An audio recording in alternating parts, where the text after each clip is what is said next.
राधे राधे दोस्तों, welcome back to my YouTube channel R K Simran vlogs. मेरे channel में आप सभी का बहुत बहुत स्वागत है। तो दोस्तों, आज हम जाने वाले हैं भगवान शिव के एक बहुत ही प्रमुख और महत्वपूर्ण स्थान श्री अमरनाथ जी के दर्शन करने के लिए। दोस्तों, आज के इस वीडियो में हम आपको अमरनाथ जी की यात्रा के पूरे दर्शन और संपूर्ण जानकारी करने वाले हैं। तो दोस्तों, इस यात्रा में हमारे साथ बने रहने के लिए वीडियो को पूरा एंड तक जय बाबा बर्फानी। तो दोस्तों, अपनी इस यात्रा का आरंभ किया हमने जम्मू से।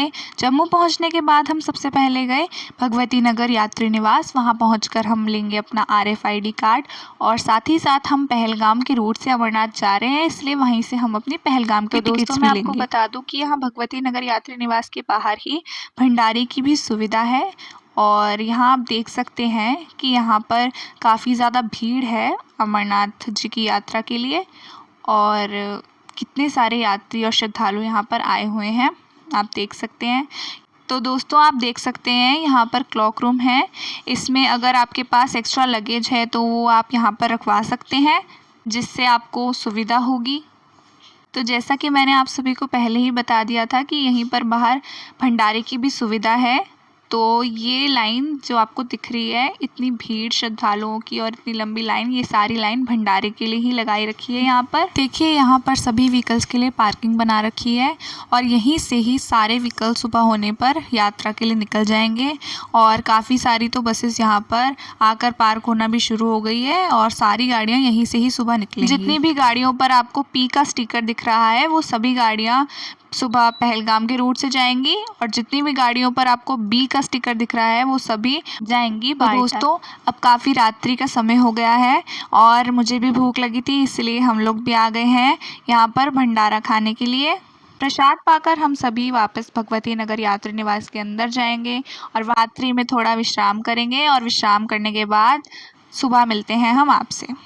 हर हर महादेव दोस्तों। तो हो गई है अब सुबह और हम लोग रात को 2:30 बजे बैठ गए थे बस में। हमारी बस आ गई थी और बस में बैठने के बाद हमने थोड़ी देर तक बस में आराम किया और आप देख सकते हैं अब सुबह हो गई है और सुबह का व्यू कितना अच्छा है। यहाँ पर जगह जगह भंडारे हो रहे हैं, जिस कारण सभी श्रद्धालुओं की सुविधा का ध्यान रखते हुए ताकि यात्री भंडारा खा सकें, इसलिए हर स्टॉप पर थोड़ी थोड़ी देर बस को रोका जाता है। तो दोस्तों, हम फाइनली आ चुके हैं पहलगाम में। तो आज का हमारा स्टे होगा नुनवान और यहीं पर हमारे RFID कार्ड चेक होंगे।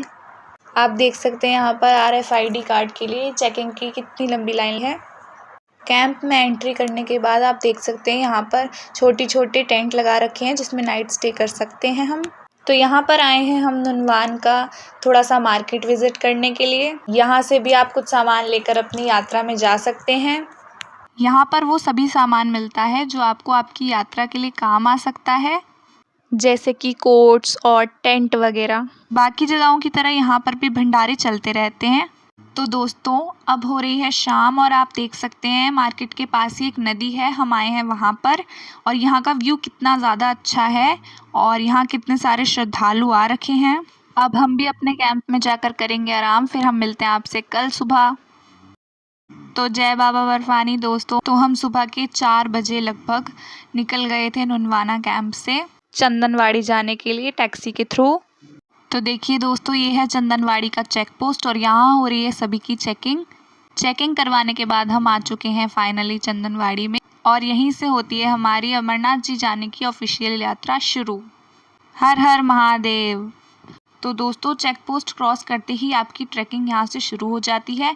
आप चाहे तो यहाँ पर पैदल ट्रैकिंग भी कर सकते हैं, वरना यहाँ पर पालकी और पिट्ठू की सुविधा भी उपलब्ध है। आप चाहें तो अपनी यात्रा चॉपर के द्वारा भी कर सकते हैं, जो कि आपको पंचतरणी तक ले जाता है। दोस्तों, आपको ये जो रास्ता दिख रहा है, ये चंदनवाड़ी से पिसूरोप जाता है और पहले यहाँ पर दूसरा रास्ता हुआ करता था जिसमें बिल्कुल खड़ी चढ़ाई करके हमें जाना पड़ता था, पर ये नया रास्ता बनाया गया है जो पिछले रास्ते से थोड़ा लंबा है, पर यहाँ पर ज़्यादा चढ़ाई नहीं करनी पड़ती। आप सभी को यहाँ पर जो बोर्ड दिख रहा है BRO का, यानी कि बॉर्डर रोड्स ऑर्गेनाइजेशन का, ये सभी रोड्स इन्हीं के द्वारा बनाई गई हैं। दोस्तों, जब भी आप अमरनाथ जी की यात्रा के लिए आएँ तो कोशिश करें कि आप अपने साथ कम से कम सामान कैरी करें। तो दोस्तों, लगभग हमें 1 से 1.5 घंटा हो गया चलते चलते और यहाँ से पिस्सू टॉप की दूरी 1 किलोमीटर है और वो देखिए यहाँ से दिख भी रहा है पिस्सू टॉप, हमें वहाँ जाना है चलते चलते।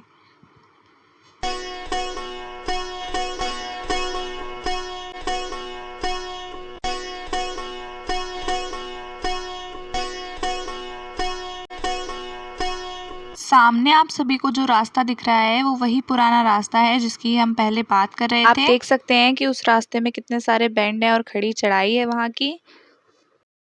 तो दोस्तों आप देख सकते हैं कि यहाँ पर पैदल यात्रियों के और खच्चर के रास्ते यहाँ पर जाकर एक ही साथ मिल जाते हैं। तो यहाँ पर पैदल यात्री और खच्चर दोनों एक ही साथ में अपनी यात्रा में आगे बढ़ते हैं। तो दोस्तों अब हम फाइनली 1.5 से 2 घंटे का सफ़र तय कर पहुँच चुके हैं पिस्सू टॉप में। बोलो बाबा बर्फानी की जय। तो पिस्सू टॉप में भोजन पानी करने के बाद अब हम चल दिए हैं आगे की तरफ अपनी यात्रा को कंटिन्यू करने के लिए। तो अब हमारा अगला पड़ाव है जोजीपाल और उसके बाद शेषनाग। पिस्सू टॉप से शेषनाग जाने के लिए लगभग 10 किलोमीटर का रास्ता हमें तय करना पड़ेगा। आप देख सकते हैं पैदल यात्रियों के साथ साथ यहाँ पर खच्चर भी हैं। दोस्तों आप सभी देख सकते हैं कि यहाँ पर यात्रा के बीच में दृश्य कितने ज़्यादा मनमोहक हैं और सुंदर हैं। अब तक की पूरी ही यात्रा का व्यू बहुत ही ज़्यादा अद्भुत। आप देख सकते हैं दोस्तों कि मौसम किस तरीके का हो रहा है और हल्की हल्की ठंडी ठंडी हवाएं भी चलना शुरू हो गई हैं अब।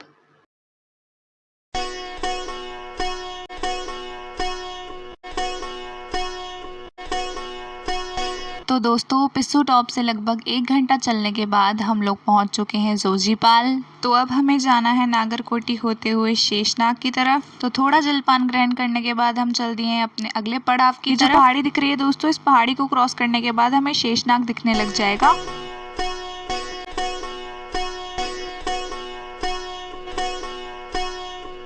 तो दोस्तों हमारी कोशिश तो यही रहेगी कि हम लगभग 1 घंटे में अपने नेक्स्ट स्टॉप पर पहुंच जाएं, पर देखते हैं आगे क्या होता है। ये देखिए दोस्तों यहाँ पर झरने का व्यू कितना सुंदर है और यहाँ पर फिर पैदल यात्रियों और खच्चर का रास्ता एक ही हो जाता है।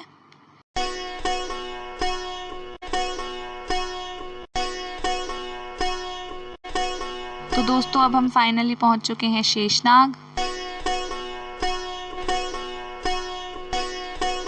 शेषनाग का चेक पोस्ट क्रॉस करने के बाद हम शेषनाग से काफ़ी आगे आ चुके हैं अब। दोस्तों हम काफ़ी ज़्यादा थक भी गए हैं और शेषनाग से आगे के रास्ते की चढ़ाई भी बिल्कुल खड़ी है और थकान भी काफ़ी ज़्यादा हो रही है। तो बस भोले का नाम लेकर ही आगे की तरफ चल रहे हैं। हर हर महादेव। तो दोस्तों हम आ गए हैं गणेश टॉप पर और मैं आपको बता दूं कि माना जाता है कि ये पूरी अमरनाथ यात्रा का हाईएस्ट पॉइंट है और लगभग इसकी ऊंचाई 14,500 फीट है। तो इस यात्रा में आगे बढ़ते बढ़ते हम आ गए हैं पोषपत्री में, जो कि इस यात्रा का सबसे शाही भंडारा है। देखिए यहाँ पर हमें शिव परिवार के भी दर्शन हो गए। जय भोले। तो दोस्तों अब हम आगे बढ़ चुके हैं पंचतरणी की तरफ जाने के लिए। आप देख सकते हैं यहाँ की वादियाँ कितनी ज़्यादा खूबसूरत लग रही हैं और कितना प्यारा यहाँ का व्यू है। दोस्तों चल चल के हमारी हालत सच में बहुत ही ज़्यादा ख़राब हो चुकी है। अधिकतर लोगों ने तो पिछले स्टॉप पर स्टे ले लिया था, कुछ ही लोग आगे जा रहे हैं। तो दोस्तों फाइनली हम पहुँच चुके हैं पंचतरणी और यहाँ पर हम आ गए हैं बेस कैंप में स्टे के लिए। तो आज रात का स्टे हम यहीं करने वाले हैं और बहुत ज़्यादा थक गए हैं हम लोग, इसलिए अब आपसे मिलते हैं हम कल सुबह। तब तक के लिए हर हर महादेव। जय बाबा बर्फानी। दोस्तों तो आप देख सकते हैं कि सुबह सुबह ही हमने कर दी है चढ़ाई शुरू। तो यहाँ देख सकते हैं कि यहाँ की चढ़ाई बिल्कुल खड़ी है। अभी 3 किलोमीटर तक की चढ़ाई हमें ऐसे ही मिलने वाली है और उसके बाद 3 किलोमीटर के बाद थोड़ा नॉर्मल होगा। इस पूरे यात्रा मार्ग में आपको काफ़ी सारे रास्ते ऐसे मिल जाएंगे जो काफ़ी छोटे और सकरे हैं, जहाँ से ज़्यादा लोगों का निकलना भी मुश्किल है। बस थोड़ी देर में हम संगम टॉप क्रॉस कर लेंगे। संगम टॉप क्रॉस करने के बाद हमने गुफा की तरफ प्रस्थान कर दिया है। तो दोस्तों इतना लंबा सफर तय करने के बाद और स्नान आदि करके फाइनली आ गए हैं अपनी मंजिल पर। हम आ गए हैं श्री अमरनाथ जी की पावन गुफा के सामने। तो अब हम जा रहे हैं भगवान शिव के दर्शन के लिए।